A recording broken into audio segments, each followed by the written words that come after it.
Fake outs and reused material, along with other issues, are things Yuki Tabata continues to do throughout Black Clover.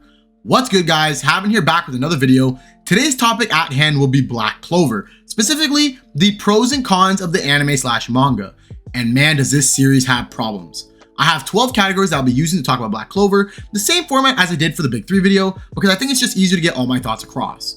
As I'm making this video, the manga is currently on chapter 363, so I'll be covering everything up to that. So if you're not caught up, catch up, or don't. Honestly, this series gets me very upset and very hyped, so I got mixed feelings. Anyway, starting with the MC of the show, Asta. One of Asta's most admirable qualities is his unwavering determination. Despite being born without any magical powers in a world where magic is everything, Asta refuses to give up. He compensates for his lack of magic with incredible physical strength, perseverance, and an indomitable spirit. He also becomes more empathetic and understanding, gaining a deeper understanding of the complexity of the world he lives in. One of my favorite things about Asta is his relentless pursuit of his dreams, inspiring those around him. His determination and resilience motivates his friends and rivals to push themselves to surpass their limits. Asta's ability to bring out the best in others make him a natural leader and a source of inspiration for those who encounter him. Throughout the series, Asta undergoes significant personal growth and development. He starts as a loud, brash, and somewhat naive character, but matures over time. Asta learns from his experiences, develops new skills, and becomes more strategic in battles. But he lacks complexity. Asta's character lacks depth and complexity compared to other characters in the series. While his determination and unwavering spirit are admirable, I feel that Asta's character development focuses more on his physical growth and power-ups rather than exploring his personality, emotions, and eternal struggles in greater depth, which I really wish the author did attempt to do, because I really do like Asta. And I know I didn't really have a lot of bad things to say about Asta, mainly because he's a pretty good character, but don't worry, there's more problems coming up. Second, let's touch on the deuteragonist of the series. Here I have two photos. By any chance, can you guess the word I'm thinking of to describe these two photos? I'll give you some time to guess. If you guessed bland, you'd be correct. Lord have mercy, I've never seen a character stay so relevant in a show with little to no depth or personality to their character. And a lot of the new gen animes have great deuteragonists in their series, so it's extremely frustrating to see someone like Yuno, especially in a show like Black Clover, where the cast are easily the best selling point about the show. Throughout the series, Yuno's character development is relatively limited compared to other characters. While he starts off as a skilled and talented mage, his growth and evolution as a character are not explored as extensively as those of other main characters, such as Asta or even some supporting cast. This lack of development can make Yuno's character feel stagnant or predictable. Yuno's character rarely exhibits significant internal conflicts or struggle that add layers to his personality. He starts off receiving a 4-leaf grimoire, and from there it keeps going up. A spirit that keeps giving him buffs. Then you find out he's a royal, so he was never truly a peasant. Then he gets a second grimoire that controls star magic, all with power-ups and zero conflicts to his character. And the one time we see conflict for Yuno's character, it's minor and overshadowed by another power-up. Yuno tends to maintain a consistent and unwavering determination to achieve his goal, which can make his character feel one-dimensional. The absence of complex internal conflicts can make it challenging for audience members to engage with Yuno on a deeper level. Yuno's relationship with other characters, particularly outside of his rivalry with Asta, are not as extensively explored. This limited exploration of his interactions with other characters can contribute to a perception of Yuno as a somewhat detached or distant character, lacking meaningful connections and emotional depth. So even if someone were to die in this new arc coming up, for it to affect Yuno, realistically it'd have to be Asta, since he has no emotional attachment to other characters. Do I have hope in the author to fix this wrong? Not a chance. I'm predicting Yuno's just going to end up being a stepping stone for Asta's development in this final arc. But enough about Yuno. Let's move on to something that the creator did right, and that's the cast. One of the main reasons I enjoy this series, even with its ups and downs, is the extensive, diverse, and entertaining cast of characters. Each character in Black Clover has their own backstory and motivation, which contributes to their overall development. Learning about their past, aspirations, and the reason behind their actions add layers of complexity to their personality. The exploration of these individuals' history helps in building a more immersive and engaging narrative. But let's take the Black Bulls for example, or at least the ones that aren't awful. Alright, there we go. Okay, Asta and Yami are pretty self-explanatory. Noelle I'll speak more about in female cast, but Luck, Magna, Zora, Finral, Noct, Nero. Great additions considering they all have layers to their character that make them interesting, while the other Black Bulls are more there for comedic relief.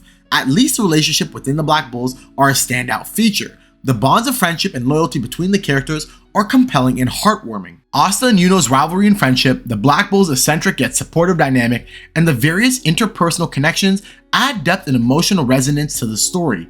And that's just the Black Bulls. I didn't even have to speak on the captains and vice captains that also have layers of complexity to their personality and don't just feel like unseasoned chicken. For example, most of the captains, Julius, Merleone, Fugo.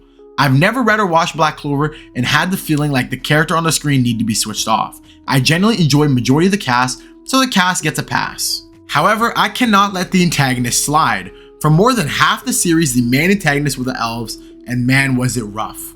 Why did the author make it so painfully obvious that it was the Golden Dawn captain as the main villain? Usually they make it seem like it's one person and then it ends up being someone completely different, but nope, all points led straight to William from the very beginning. I will say at the very least, they had reasoning for why they were fighting, but their motivations and actions are primarily driven by revenge and a desire to eradicate humans. Their singular focus on vengeance make them feel one-dimensional as antagonists, lacking the depth and complexity that some of the other antagonists in the series possess. They also just didn't feel intimidating as antagonists either. Thankfully, Tabitha decided to change the direction with the Devils because these guys were 10 times better than whatever he tried pulling with the Elves. And once the Dark Triad was introduced, it was wraps. Xenon, Vanica, and Dante. They exude a commanding presence and instill a sense of fear and danger. Their design, personalities, and abilities are striking, making them visually captivating as antagonists.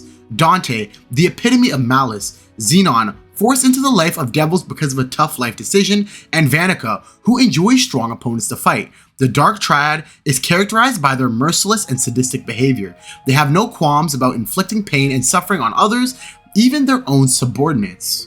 Their cruelty and disregard for life creates a sense of urgency and raises the stakes for the protagonist, making the conflict with them more intense and impactful, something we never got with the Elves. And now, although he's still new, I need to speak on Julius, or should I say Lucius. I do like the setup for his character so far and his ideals. I found it sick that he foresaw the future that led everything to this point, kind of giving off Eisen vibes, but I don't understand how they're supposed to defeat him, which annoys me at times when authors create a super overpowered villain and struggle to conclude them, which is exactly what happened in Bleach.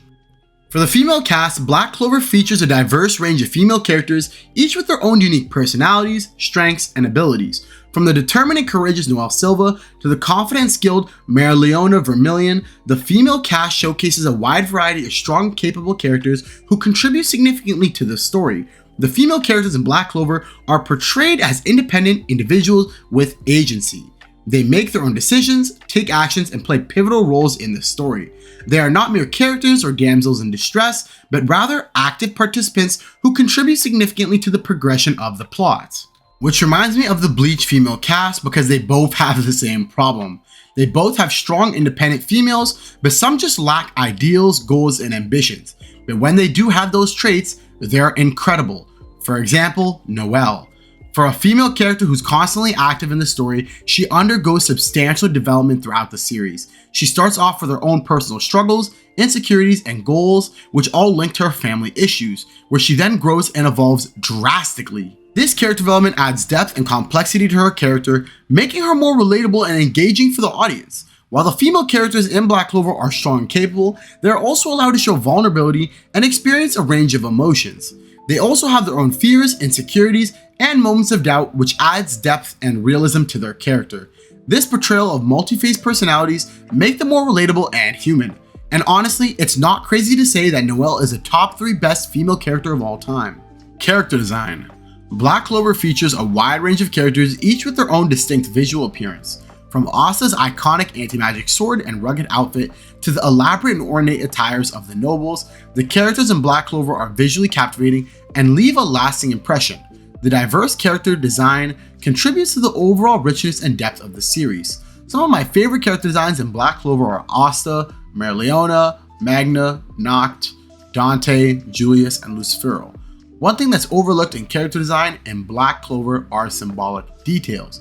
Often incorporated symbolically, details that enhance the storytelling and world-building aspects of the series. From the Clover Kingdom's insignia on the Magic Knight robes to the distinct pattern and motifs associated with specific characters or groups, these symbolic details contribute to the visual storytelling and help establish the lore and mythology of the world. Specifically in the manga, the attention to detail for the elves, devils, humans, spirits, etc. were surprisingly very well done and thought out. There isn't much to hate about character design, considering that the character design excel at creating visually stunning characters. Each character has a unique silhouette, facial feature, and body proportion, making it easy to distinguish them from one another. Moving on to the next topic, I have lots to talk about: the plot. The plot itself is pretty linear to begin with. The plot of Black Clover revolves around Asta and Yuno, two orphans raised in Hage Village, who aspire to become the Wizard King, the highest ranking mage in the Clover Kingdom. However, while Yuno possesses exceptional magical talent, Asta is the only person in the kingdom without magic. But, like I mentioned in the beginning of the video, Black Clover does a tremendous amount of fake out deaths and reusing of material from existing manga. The fact that we had an entire arc where they fought multiple overpowered devils, including the strongest devil himself, and nobody died is ridiculous. I remember when chapters were still coming out for the Spade Kingdom, and fans on TikTok and Twitter were calling the series Disney Clover, until they saw the Julius betrayal, but that's a different topic. And you know what? If you don't want to kill off characters, that's fine, but don't make it seem like they're gonna die. Fake out deaths undermine the impact and consequences of character deaths. When a character appears to die, but it's later revealed that they're alive, it diminishes the emotional weight and sacrifice associated with the death. It can make the audience feel manipulated and reduce the sense of stakes and danger within the story, especially during the Spade Kingdom arc, where we had it happen multiple times for numerous different fights. I watched Asta slice Sister Lily across the chest just for her to end up in a coma. Why not kill her off there? That'd be an amazing turning point for Asta's character. Death can be the catalyst for character growth and development. When a main character experiences death, it often leads to introspection, reflection, and transformation. They may learn valuable lessons, confront their fears, and evolve as individuals. The experience of death can shape their worldview, motivation, actions, leading to more nuanced and compelling character arcs, which is something I was hoping for once I picked up the manga, but to my surprise, I was sadly disappointed. And I shit you not, Yuki Tabata might as well call the series Bleach Shippuden 2.0 with the amount of copy and pasting I see when reading. If you're inspired by other creators and want to add your own twist to it like the author of JJK, I completely understand, but to flat out copy work and put it in your story as if we're gonna eat it up is ridiculous. It's bad enough Black Clover already follows a lot of shonen tropes, but now you're adding previous work from other creators? That's crazy. The elves are being fooled by the devil, same as Naruto when Madara was being fooled by Black Zetsu. Asta wanting to become the Wizard King and starting from nothing. Naruto wanting to become Hokage and also starting from nothing. Asta learning to accept his inner demon. Okay, but that's a common shonen trope. Okay, but panel for panel and shaking the demon's hand like in Bleach though? Yami kills his entire clan at the age of 13. Who else killed their entire clan exactly at the age of 13? Oh wait. Lucifero stops Asta's sword with one finger, and don't even try to tell me this isn't Aizen being mimicked here. There is a 16-page thread on Twitter that shows multiple panels on what he's copied plus explanation. Also the excessive power creep. Black Clover constantly faces criticism for its handling of power scaling and power creep. Some viewers feel that the rapid growth in the character abilities and the introduction of increasingly powerful enemies diminish the tension and challenges faced by the protagonist throughout the plot. And they're correct. When I watch characters like Yuno fight, I always expect him to win because they're throwing power-ups at this guy like there's no tomorrow. I watched him get humbled once throughout the entire series. But when I watch characters like the Black Bulls fight, you never know. Even Asta loses multiple battles. Even when he learned Demon Union, he was still losing fights. Now, I will say the introduction for a lot of the arcs are pretty good, especially the Spade Kingdom arc and the final arc. Not to mention they do a decent job at plot twists, keeping characters relevant throughout the plot, and they do a pretty great job at presenting the themes of perseverance and overcoming challenges. But it was the overall fake outs, power-ups, and unoriginality that makes it so difficult to consume sometimes. So I'm really hoping for this final arc, Tabata comes through. The world building in Black Clover is surprisingly pretty good. I honestly have nothing bad to say about it. The world of Black Clover is divided into several kingdoms, each with its distinct culture, government, and magical traditions. The series provides detailed insight into the kingdoms, their hierarchies, and their relations within one another. The Clover Kingdom, where the story primarily takes place, is a central focus, but the exploration of other kingdoms such as the Diamond, Heart, Spade, and more adds depth and complexity to the world. Black Clover draws inspiration from real-world mythologies and incorporates them into its narrative. References to folklore, legends, and mythical beings are woven into the story, lending a sense of depth and familiarity to the world while also offering an opportunity for readers and viewers to connect with the series on a cultural level, which is something that a lot of new-gen shonen kinda lack. As the story progresses, the world of Black Clover continuously expands, revealing new kingdoms, mysteries, and hidden powers. The expansion prevents the world from feeling static and keeps the audience engaged and curious about what lies beyond the current boundaries. These elements combine to make a rich and immersive universe that captivates the audience imagination and makes the series a little more enjoyable. Now, I don't know if this is a hot take or not, but for a battle shonen like Black Clover, I think it really does lack in the fight department, especially since a lot of the fights contain fake outs, sometimes ridiculous power-ups, and lacks reasoning. They feel at times stale.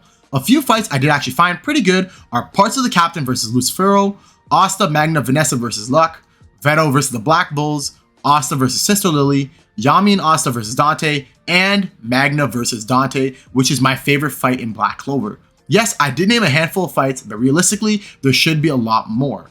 And a lot of the fights I named were during the Spade Kingdom arc. Well, how about all the other fights he didn't name? I'll explain it here.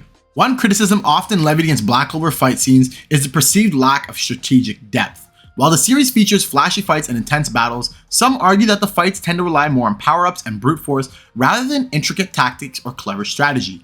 This can result in fights feeling repetitive or predictable, while characters simply overpowering their opponents without much strategic nuance, which is the entire Lucifero versus everyone fight.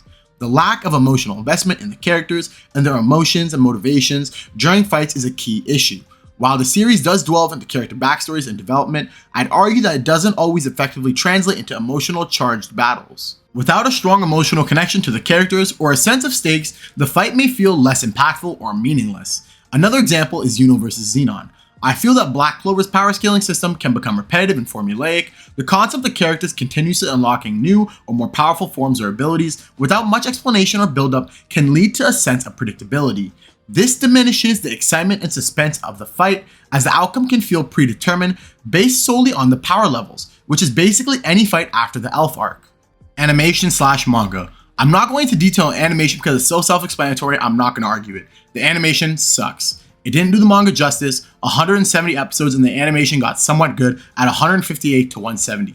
If you think Black Clover has decent animation, you've been living under a rock. Here's a 4-minute and 25-second video on multiple awful frames from Black Clover. Now for the manga, I was surprised at how nice it feels when reading. You can tell the author put lots of work into multiple different panels, especially since he loves drawing spreads. Even the devils look like they take 20 minutes each, yet he always adds detail and creativity into their design. Not to mention he loves making new transformations for multiple different characters and always adds plenty of detail to it. Speaking of transformations, next we have transformations. Black Clover excels in delivering visually stunning transformations. When characters undergo a transformation, their appearance undergoes a dramatic change, often accompanied by impressive special effects, intricate designs, and dynamic artwork. These visually appealing transformations captivate the audience and add an extra layer of excitement to the battle, at times. Transformations in Black Clover are frequently accompanied to a character's personal journey, symbolism, or their connection to their magical ability. The visuals change often reflect a character's inner strength, resolve, or embodiment of a particular theme or concept. This adds depth to the transformation, allowing them to resonate with the audience on a symbolic and emotional level.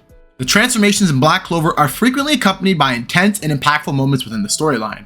These pivotal moments can be built up over time, creating anticipation and excitement among the audience. When the transformations finally occur, it often marks a turning point in battle or a significant event in the character's arc, leading to a memorable and awe-inspiring scene, unless you spam it like the author does 24/7 throughout the series. Now look, visually transformations are sick.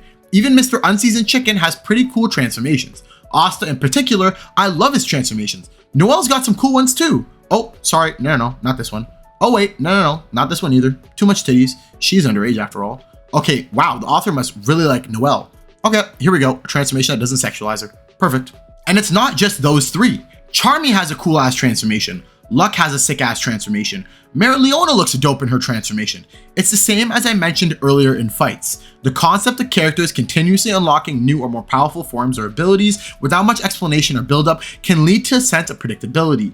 This diminishes the excitement and suspense of the fight, as the outcome can seem predetermined based solely on power levels. So visually they're good, but thematically they lack at times. And finally, the cherry on the cake for this video and the last topic, power system. Black Clover possesses a fascinating and diverse power system that incorporates a wide range of unique magic abilities, providing an exciting and dynamic foundation for battles. In Black Clover, magic is not limited to a single type or element. Instead, it encompasses a wide range of magic types, each with its own unique properties and abilities. From fire magic to transformation magic, time manipulation to spatial magic, the series introduces a plethora of magic affinities, enabling characters to possess distinct powers and fighting styles. However, the series often falls short when it comes to power scaling. Inconsistent power levels between characters and sudden power boosts undermine the established hierarchy, making it challenging for us to determine the true strength of each character. The lack of proper explanation and build-up for power-ups further diminishes the believability of character progression. Rapid power escalation, with characters achieving immense strength in short periods, disrupts the sense of gradual growth and progression. The lack of significant consequences and disproportionate power gaps contribute to a reduced sense of tension and emotional investment in battle. While the power system itself is captivating, Black Clover's power scaling inconsistencies prevent it from reaching its full potential and creating compelling and balanced conflicts. So, although grimoires, mana zone, mana, ki, magic attributes, hierarchies all play a great role, it's overshadowed by the lack of power scaling. In conclusion, Black Clover can provide enjoyable moments for fans thanks to its engaging world building, creative powers, visually striking transformations, and diverse cast of characters. The series has a dedicated fan base that appreciates diverse characters and their unique magic abilities. However, it falls short in certain aspects of battle shonen. The inconsistencies in power scaling, rapid power escalation, and lack of consequences can undermine the sense of tension and diminish the impact of battle. Additionally, this series can occasionally rely on predictable tropes and formulaic storytelling. Despite these shortcomings, Black Clover still manages to entertain the viewers with its fast-paced action, exciting battles, and the dynamic of its main cast. While it may not reach the same level as other battle shonen series, it can still offer moments of enjoyment and excitement for those that are looking for an action-packed anime or manga experience. If I had to give the manga a current rating out of 10, it'd be a calm 7.6 out of 10. If you don't agree with the reasonings in one of these categories, make sure to mention it in the comments. Since we're still a small channel, we read every single comment and will most likely reply to it as well. Regardless if you agree or not, make sure to like the video, subscribe for more content like this, and thanks for watching, guys. As always, I'll see you guys in the next one. Take care.